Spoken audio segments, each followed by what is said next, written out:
Hello everyone, welcome back to my channel. This is the second part of the video SCUCJFI where we explore using RC3 how we should design an education system. We stopped at this point in the previous video or in the previous part where we essentially talked about the basic aspects of finance. You can always use this as a base to further develop yourself.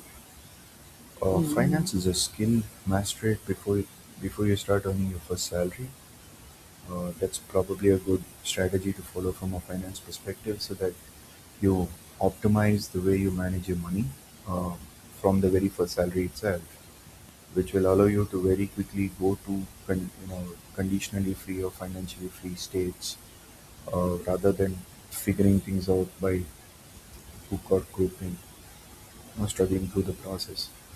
So one question which I'd like to pose to you guys is, should schools be accountable for financial education? And should they ensure that by the time you get your first salary, and when I say schools, I extend that into colleges, uh, should they be accountable to ensure that by the time you get your first salary, you're fully ready to manage your money? And that's a very critical question. Moving forward, we go to SCUCJFI, School, College, University, Career, Job, Finance, and now we're hitting the investing part. Investing is where you put your money in to get extra money back. Right? That's what an investor basically does. Giving your money to a bank to get interest is an example. Putting your money into the stock, into a company, waiting for the company to grow. There are various avenues of investing. So some of the guidelines for investing, some of the basic, uh, must-haves for investing would be: you cannot invest till you're financially independent, right? If you're dependent on somebody, where will you get the money to invest from? Second thing is, there are several assets to invest in. Which ones will you invest in? Are you going to put it into FDs, stocks, mutual funds, bonds, gold, real estate? Where, right? There's so many areas. Investments are risky, which means when you put in your money, you could lose money. Right? It's not necessary that you'll just gain money. FDs, of course, you'll get some money, but then you lose to inflation. And when you put it into stocks or bonds or things like that, the company could simply collapse and you lose all your money. So, which assets do you understand well enough to be able to manage that kind of risk? And then, of course, if you just keep your cash, then inflation will erode your money, meaning the same rupee buys less each year because prices go up. So, your investment should be making more money than inflation each year at a minimum, right? How are you going to do this? These are sort of the guidelines or the problems that you have from an investment perspective. So there's something called an investment hierarchy which I have come across. I call it geography, politics, economics, finance, investing. So at the first level, people and countries are located at certain locations. Based on where they are and who their neighbors are and how painful their neighbors are, they have to first of all take care of their internal affairs, and that drives a lot of their political um, policies, right? How much money do they put into defense? How much money do they put into other areas? All of that. Then you come to your economic policies in terms of how you engage in trade with other companies, other countries, and so on. We all know of Trump's tariffs, right? So economics and its importance has suddenly become obvious to a lot of people thanks to him. And then we've got finance, which is the current financial position of the country or the company or the entity itself. How much money do they have? Are they positive or negative? Do they owe more than they have? All of those aspects come into finance. And then you've got investing, where how do you put your money to get a return on it and address the problems on the left side of the screen. So that's sort of the hierarchy of the investment problem, which means your investing depends upon the finance of the company and the country, which then depends upon the economics and the tax policies and the financial policies, etc. Where is the government focused on investing all of that? So you need to look across the entire chain. And then, of course, some investment advice, right? This is not gospel, but you should master one or two assets and invest in them so that you're extremely good at those assets, because you'll be able to identify risks better and you'll be able to save your money, safeguard your money better. Measure your investment by your returns, which means You're investing to make money on the money that you invest. So look at how much returns you're making. If you're losing money, you know you're not a good investor. Don't con yourself and believe that you are. Track your net worth accurately every week. Know how much you're actually worth. And your net worth is basically whatever you own minus whatever you owe. So what loans do you have and so on deducted from your net worth. Then grow your net worth at GDP plus inflation. That's a good target to have. Um, Target getting to conditionally free as soon as you can, where your investment return is higher than your monthly expense. And then learn both fundamental and technical investing together and use them together. Fundamental tells you what you can buy, and technical tells you when you can buy.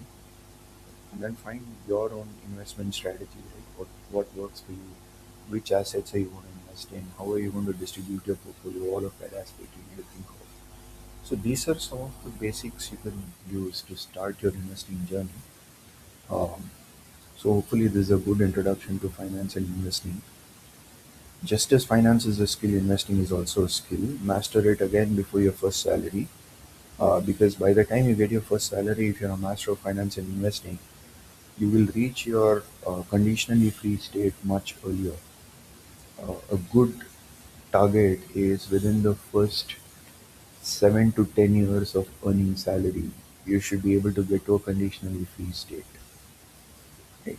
That is doable, but it requires a very high level of finance and investing as a skill. Again, should schools and colleges be teaching investing basics or not, like to students? That's a question I pose to you, and I'll leave it to you guys to decide and of course comment on this. So how do we bring this all together? We basically have a timeline, which is really how the world is moving. So in 2026, we see there's a lot of China versus US going on. There's a US-Iran war. There's a Russia-Ukraine war, almost whatnot. We all know what's going on today. Let's say in AGI, in 2030, we are expecting artificial general intelligence, humanoid robots, and so on to come. In 2035, we are expecting artificial super intelligence and so on. So the world will keep doing what the world does, right? That's basically what the timeline is about. You have a certain lifeline. You're born at a certain date. First 5 years, you're a child. Then from 6 years till your fifth standard, you're basically going to school and getting used to the whole concept of school. This is a generic timeline, of course. Each of you will have a different timeline based on your own life. And then from 6 to 12, you kind of are planning to get into whichever college you're getting into. Then in college, and then college you enjoy and get your dream job, and so on. So life follows a certain trajectory. Now, this trajectory starts on the day you're born on the timeline. So your lifeline will completely change if you're born at a different day. And the goals that you have, the college, getting into college, all of those processes will be dependent upon where you are in the, in the timeline, where your lifeline starts in the timeline. It's going to decide how each of these phases of your life are going to play out. And then you've got a steady line where basically you get grilled in school and college and develop a skill. And after you start your job, you've got to have a lifelong training plan or a learning plan and so on. And this again is a part of your lifeline, right? So this has got to be mapped to your lifeline. So essentially, you've got all of this cross mapping. If you're in sixth standard in 2026, then you're probably going to apply for a job somewhere around 2035. Which means if you're solving the career problem, you have to think about what kind of a career will be available in 2035. And through school and college, you got to develop the right set of skills so that you're able to get into that kind of a career in 10 years from now. So it's not an easy problem to solve by any standards. I mean, forecasting 10 years is not easy. But it's just that the timeline, your lifeline maps onto a timeline. Right? So you need to figure out where, at what point in the timeline your lifeline maps and your major life event happens, and you'll have to plan those events according to what you expect in the timeline. A bit of a not so straightforward process. Just good to keep that in mind. And then again, what you study and how you study it and all of that will again depend upon where your study line fits into the timeline. So basically, map your lifeline to the timeline. If you're in seventh standard in 2026, then what will a job look like in 2036 is what you're trying to forecast. Similarly, you got to map what you study, when you study, which subjects you take, what you focus on, and so on to get a job in 2036. So how do you plan your learning post getting a job? How adaptable is this or all these lines for you in life? How do you adapt your lifeline and study line to the timeline of the world? All of these are kind of the problems that you're trying to solve in this continuum. So, what should schools and colleges teach you to manage this continuum? That's a very critical question. So, if you're a school or a college, what should you be teaching it to teaching the future generation of the world? That's an important question. But we'll also flip this question at some point and see what a student can do. So, what does it look like to be a teacher? Right? So, suppose you're an absolute topper, which means you're basically absolutely super smart. One level below you are, the Einsteins, Newtons, Galileos, Elon Musks of the world. Then you've got, let's say, the JE top 10. If I take an India context, you can probably say MIT or something like that from US context. But you have, let's say, the JE top 10, then you've got the next 100, then you've got the next 400, and then you've got everybody else in JE. That becomes your IIT hierarchy. Then you go to some of the other exam toppers and so on. So you basically got a giant hierarchy of human smart people, and then you got your teachers right at the bottom. So most of the people who could not fit into any of these end up as teachers in schools. Mostly till around 10th standard, most of the school teachers are not anywhere in this hierarchy, and that poses a very basic question. Suppose the average humans are somewhere here in terms of intelligence.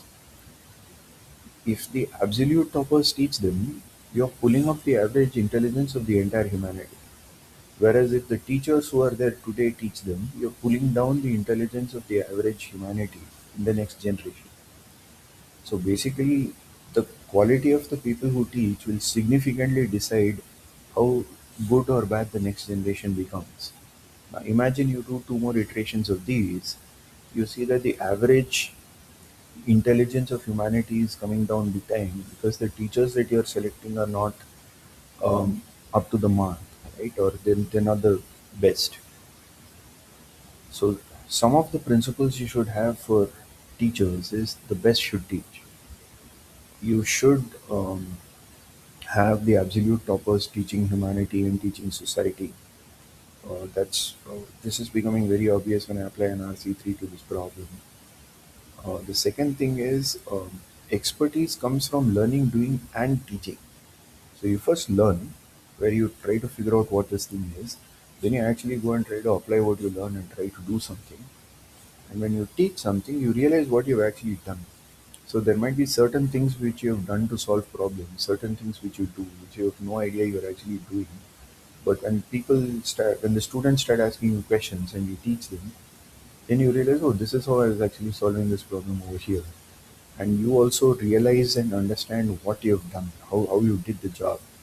And therefore, you start getting a much deeper understanding of things, and that is how you become an expert.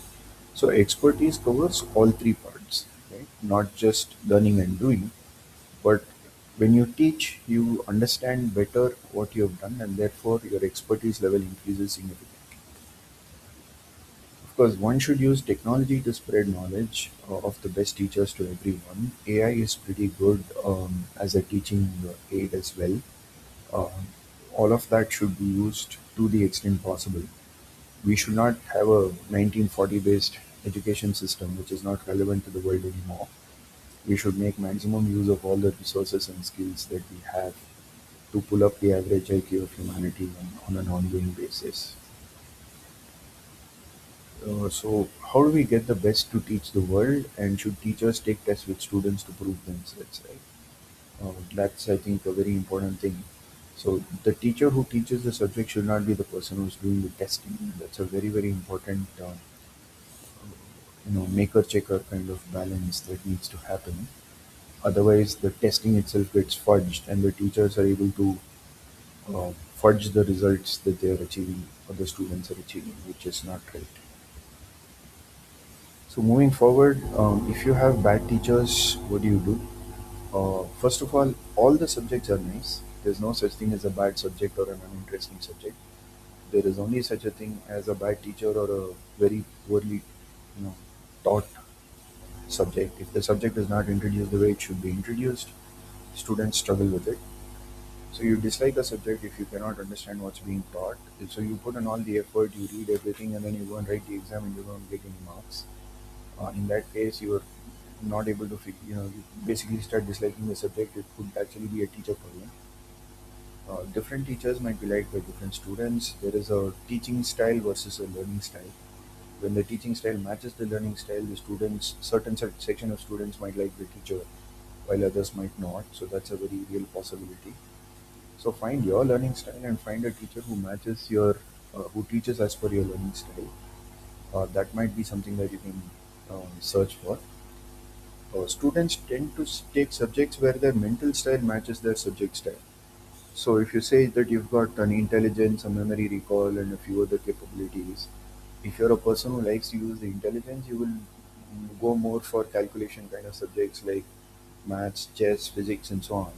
Whereas if you're more of an emotional person, you might actually like English, you might like languages better. So there is a natural bias within students based on how they use their mind in terms of which subjects they might like. That is to be accepted. And then of course look for external tutors, tuition, or things like that beyond what your teacher is providing as a teaching to augment your learning as a student. So that is another thing I would recommend. Maybe you want subject specific, guidance, education, and so on, and be very aware of how much time you're spending on studies and whether the time is being spent effectively or not. Right? So just be aware of that. So should kids own their education as schools and colleges are inadequate? Even if schools and colleges are adequate, um, the students still should own their education. And when I say education owning, what I really mean is you should own the continuum: the school, college, university, career, job, finance, investing. That whole continuum is something you should own, and you should look at what the school is providing in the continuum and figure out what is the gap and try to close the gap from alternate sources. That is what you can do as a student. Okay? So take charge of your life, take charge of your education. Yeah? So how do you be a good student? Um, so understand what it means to be a student. You're basically responsible for learning your future trade. That is the career object, career part. You have to also learn how to live in the world, right? Right, like a responsible student, a responsible citizen.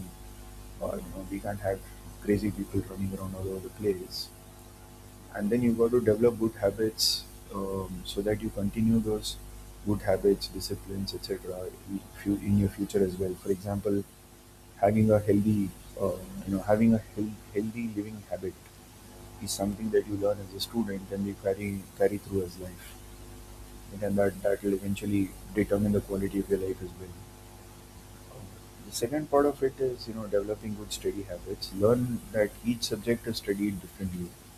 You can't memorize mathematics. At the same time, you cannot logically understand the constitution um, to a large extent. So basically, what is the appropriate way to study what is something that you need to think through and develop the appropriate skills. The mind has basically four core faculties: memory, recall, intelligence, imagination, and intuition. Um, a lot of these four are independent skills, and in a lot of cases, they work together in combinations.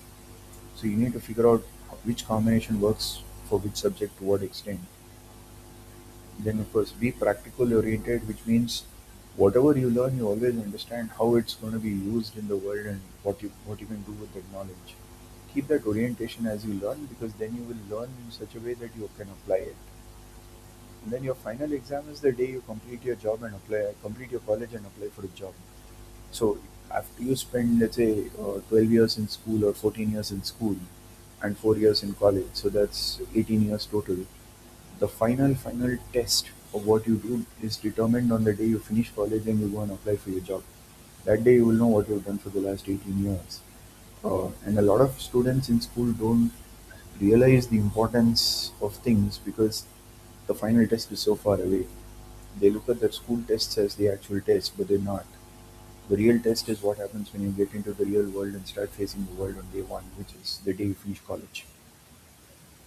Of course, last thing is how do you own your education? Basically, you're owning the entire SCUCJFI continuum. So you define your career, your job, and all of that. 6 to 12 standard should be taken as one standard. It's not that there are seven separate standards. The whole thing is one class. What you learn in seventh is built on top of what you learn in sixth. So if you don't finish the sixth standard syllabus completely in sixth standard, you're already lagging behind in seventh.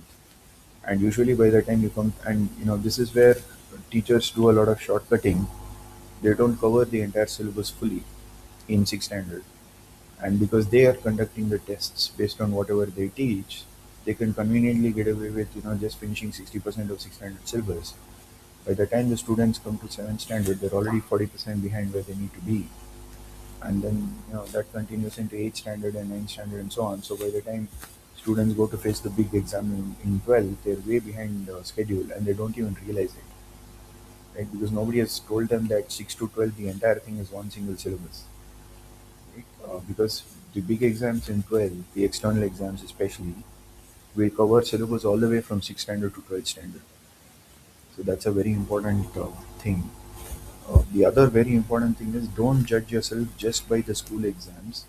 About 50% of your performance should be judged by school exams. 50% of your performance should be judged only by external competitions, right? Your SOFs, your Olympiads, all of any non-school competition, because that's when you go out into the real world and compete with students across the board, and not just within your school where your teachers can fudge your results.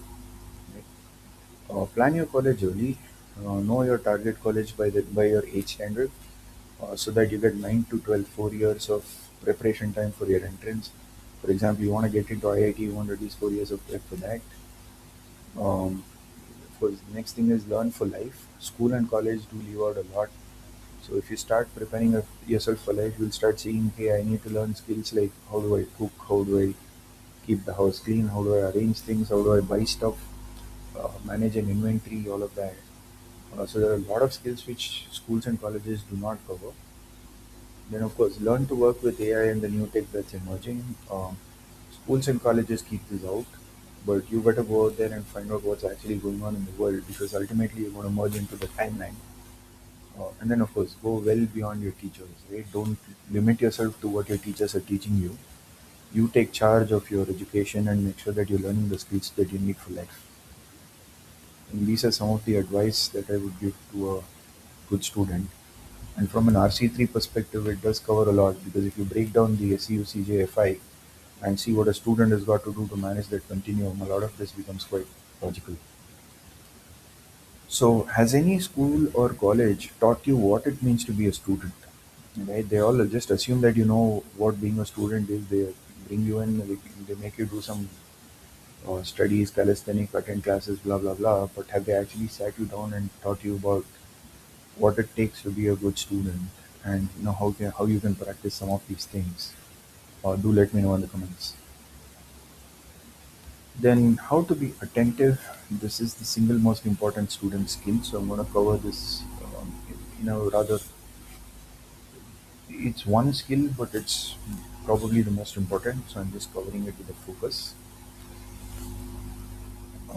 Awareness comes from your soul, and it's the ability to become aware of things. The reason you're aware of things that are going on is because your soul has this ability.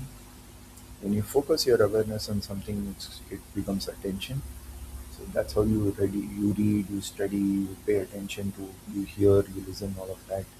By focusing the awareness of the soul onto that activity, uh, there are two ways. One is you can control your awareness and you can focus it. Second is you can let your awareness float.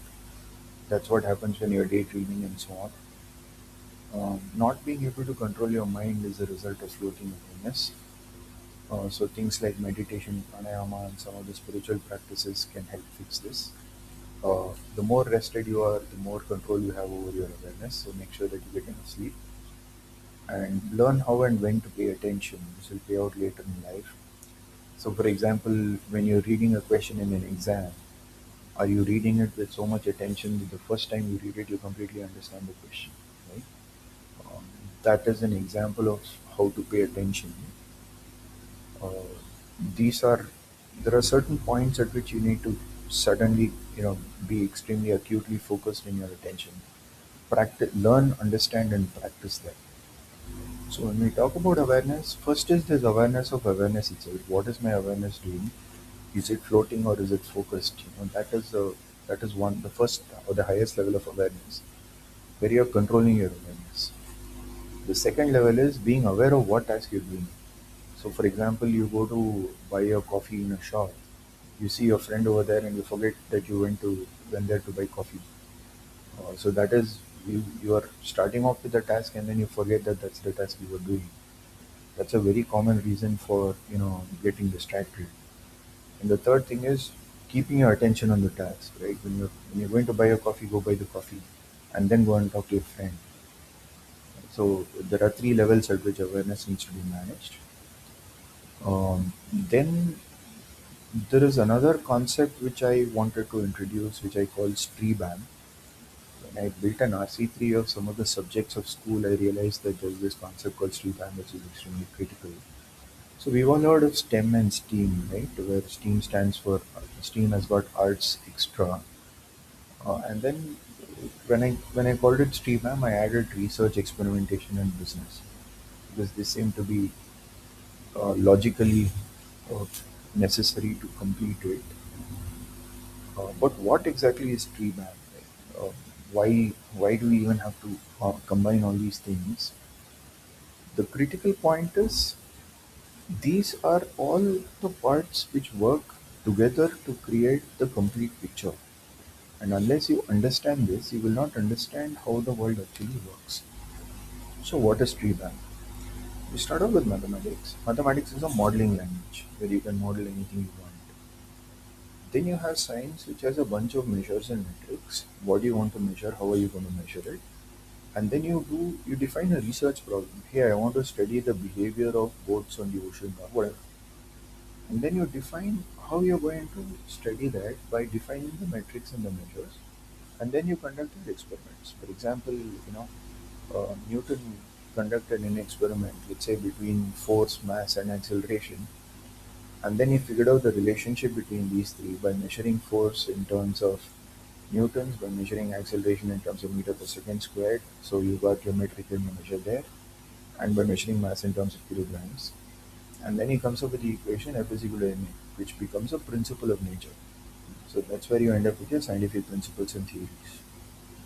Then you build technology using these principles of nature.